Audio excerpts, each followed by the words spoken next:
मेरा दरवाजा खटखटाने का शुल्क।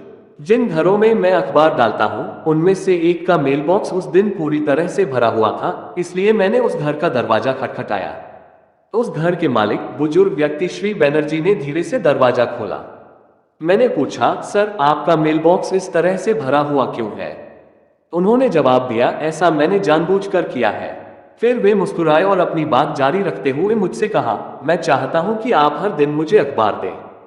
कृपया दरवाजा खटखटाएं या घंटी बजाएं और अखबार मुझे व्यक्तिगत रूप से सौंपें।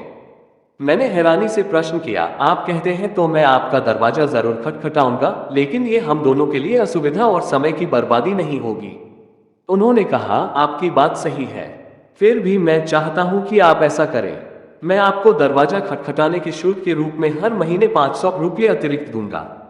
विनती भरी अभिव्यक्ति के साथ उन्होंने कहा, अगर कभी ऐसा दिन आए जब आप दरवाजा खटखटाएं और मेरी तरफ से कोई प्रतिक्रिया ना मिले तो कृपया पुलिस को फोन करें। उनकी बात सुनकर मैं चौंक सा गया और पूछा, क्यों सर?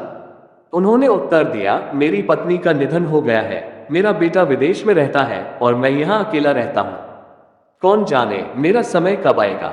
उस पल मैंने उस बुजुर्ग आदमी की आंखों में छलक आए आंसुओं को देखकर अपने भीतर एक हलचल महसूस की।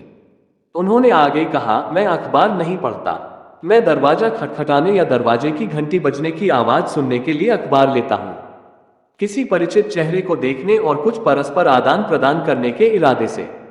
उन्होंने हाथ जोड़कर कहा, नौजवान कृपया मुझ पर एक एहसान करो, यह मेरे बेटे का विदेशी फोन नंबर है।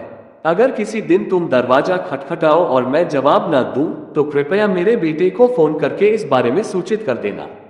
इसे पढ़ने के बाद मुझे एहसास हुआ कि हमारे दोस्तों के समूह में बहुत सारे अकेले रहने वाले बुजुर्ग लोग हैं। कभी कभी आपको आश्चर्य हो सकता है कि वे अपने बुढ़ापे में भी व्हाट्सएप पर संदेश क्यों भेजते रहते हैं, जैसे वे अभी भी बहुत सक्रिय हों। दरअसल सुबह शाम के इन अभिवादनों का महत्व दरवाजे पर दस्तक देने या घंटी बजाने के अर्थ के समान ही है। यह एक दूसरे की सुरक्षा की कामना करने और देखभाल व्यक्त करने का एक तरीका है। आजकल व्हाट्सएप बहुत सुविधाजनक है। अगर आपके पास समय है तो अपने परिवार के बुजुर्ग सदस्यों को व्हाट्सएप चलाना सिखाएं। किसी दिन यदि आपको उनकी सुबह की शुभकामनाएं या संदेश नहीं मिलता है, तो हो सकता है कि वे अस्वस्थ हों और उन्हें आप जैसे किसी साथी की आवश्यकता हो।